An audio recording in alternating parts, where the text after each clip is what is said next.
I tried to be normal once. Did you try to be interesting? That's the point. Let's look at 5 ways, and I have a bonus one thrown in there for you. So it's 6 ways on how you can go from boring to interesting. Very interesting. Yes. Jumping right into number one. Number one way to go from boring to interesting is really to be quiet. If you're around a bunch of people, because you want to seem interesting to people, not to dogs or cats or birds. When you're around people, be quiet. There's a mystery. Not shy, introverted. Well, nothing wrong with introverted. Not shy and weirdly socially awkward, afraid of people, quiet. Quiet in that you're interested in what the person is saying. You're not waiting to just run your mouth randomly about, they mention cats, and then all of a sudden you can write a whole encyclopedia worth of knowledge on cats. They mention birds and you go off in a dissertation about birds. They mention their shoes and all of a sudden you have like the latest 411 newspaper article on. No. That's not what we're saying. You just need to shut up, okay? Let people yearn for your words. It's like and when you say something, make sure that it packs a punch. Now, the way you're going to have to do that is, of course, be able to be well read, the same newspaper articles, the encyclopedia, all of those things. Make sure that you are well read and you know about some things. But don't always be the one talking. Be quiet and have some conversation starters. This is really how you're going to get a lot of information out of people too. People love to talk. Everyone wants to be understood. If you have good conversation starters in your quietness, you throw out a conversation starter. Hey, have you ever traveled? Who here has traveled to Europe? Just throw out something. And just listen to people talk. They'll tell you about when they went to the Eiffel Tower and they almost fell off of it and how they had to take the elevator. And they'll end up giving you information that you weren't privy to before if you just give people an opportunity to talk and then you shut up and just throw in go on, really? Make sure that you respond to what they're saying and are genuinely interested. That's the one. Number one is to shut up and let other people do the talking. I'm not going to lie. That one's hard for me. I am a talker. What helps me, though, is I really enjoy learning about people's stories and find it if they never reciprocate and ask me a question. As I've gotten older, when I was younger, I didn't have that problem. I had that problem. It was like, if they didn't ask me, I'd just give them the information. But as I've gotten older, I am fine with just learning about people and keep throwing out open-ended questions for them to tell me about themselves. It's very interesting as your people are telling you about themselves, as you're throwing out questions, very poignant questions, very, very well-constructed questions. And they're the one doing all the talking. For some reason, they end up finding you way more interesting, and you haven't even said anything. Easy peasy, lemon squeezy. Number 2, have a collection of funny stories about yourself. We all have them, and you may not even think they're funny. I tell you all so many stories on there. I fell off the wall on the set in college. Did I tell you about the story where I called this college boyfriend I had? He wasn't really a boyfriend. It's somebody I was like dating or something. And it was so bad. I was talking to my friend and I called him a midget and I didn't know he was behind me. Oh, it was so embarrassing.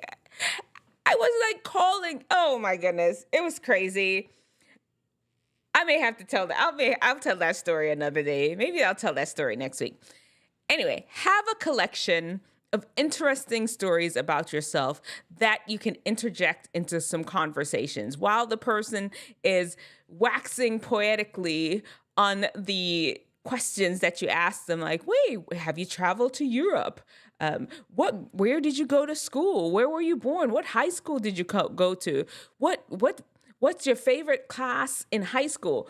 As you're asking them these questions, make sure that you just have a collection of stories that are interesting about yourself that you can interject and weave in the conversation. Maybe the person never really ends up asking you about yourself. If you find a way to weave some interesting factoids about yourself into their response or into your reaction to their response, then they'll end up knowing a little bit about you. Make sure you have a collection of interesting stories about you. And if they're funny, it's even better because people love to laugh. And if you could make people laugh, trust me, you will be considered such an interesting person. Number 3, be confident. And you may be like, so you want me to be interesting by being confident? Like, how did that work? I have a whole video. If you look back, I'm going to try to remember.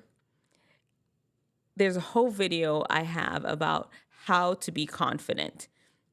And it works like a charm.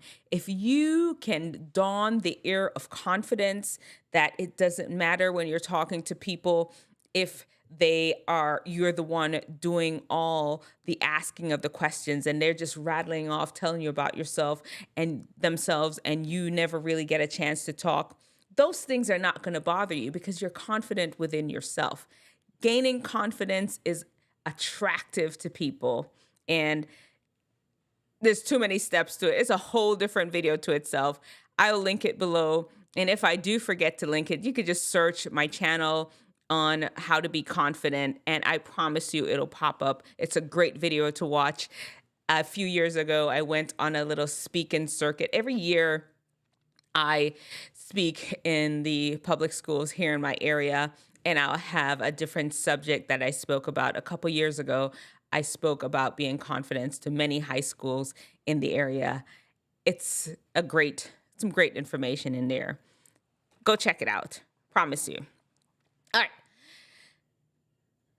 Number 4 is embrace your personal style. Sometimes you want to throw away the little quirks about you that make you different. Now, I'm not saying that you need to go out there and punch holes all in your face or start dressing like, you're about to murder people, or like Scary Black, that if you move into the corner of where the lights off, nobody gonna see you because you just have on black from head to toe. No. I'm not talking like intimidating type clothing or strange ways of presenting yourself. No. What I'm saying is they're interesting quirks. Maybe when you're speaking, you have a little lisp. Like myself, I know I speak I enunciate, not as bad as my sister though. I enunciate my words a lot. I have this mixed accent between Jamaica, New Jersey, Texas, and Florida. Just a weird mixed accent. Embrace it. I'm not a thin girl. I'm kind of thicker, and not tall. I just realized, let me stop it. I've been telling people I'm 5'5", and I just found out I was 5'3". Not just found out, just remembered. For some reason, over the years, there was a gap between when I'd measure myself, and I've just been throwing out random numbers, and somewhere along the line, I settled on 5'5". Man, I was wrong. It's 5'3". Anyway, that's beside the point. What I'm saying is just embrace the quirky things about you. Those are the things that draw people to you, make you different than other people. Embrace it. I promise you that will take you from a boring, just like everybody else, cookie cutter to an interesting person. If your hair is curly, wear it big and curly. If your hair is straight, wear it straight. If you love to draw just anything have somebody point it out to you. If you're not able to see it, ask your mom and dad, ask your brother, sister, ask your best friend, what's that quirky thing about me that people are drawn to? And it's fine to lean into that. Don't overdo it, though. That's a story for another day. Number 5, have a hobby. Something that you're really good at and passionate about, that you can speak about with expertise. You can join groups that are the same hobby. Like right now, pageantry is my hobby. Y'all know I just fell into being a beauty pageant person just a few years now. Not a few years, a few months now. I just straight fell into it, and now it's apparently my thing. But have something that you're passionate about, that gets you excited. When people bring it up in conversation, you could talk about it. Or it'll just be something strange that, really, you're a doctor and you do pageants? I didn't know that. That's intriguing to people. Find yourself a hobby. You know about butterflies? You study butterflies and birds? What, really? I mean, there's some people that may think you're a little crazy for that, but it don't matter. You will find your people that feel that this is something of interest. Have a hobby that you know that you can speak about and speak in depth about it.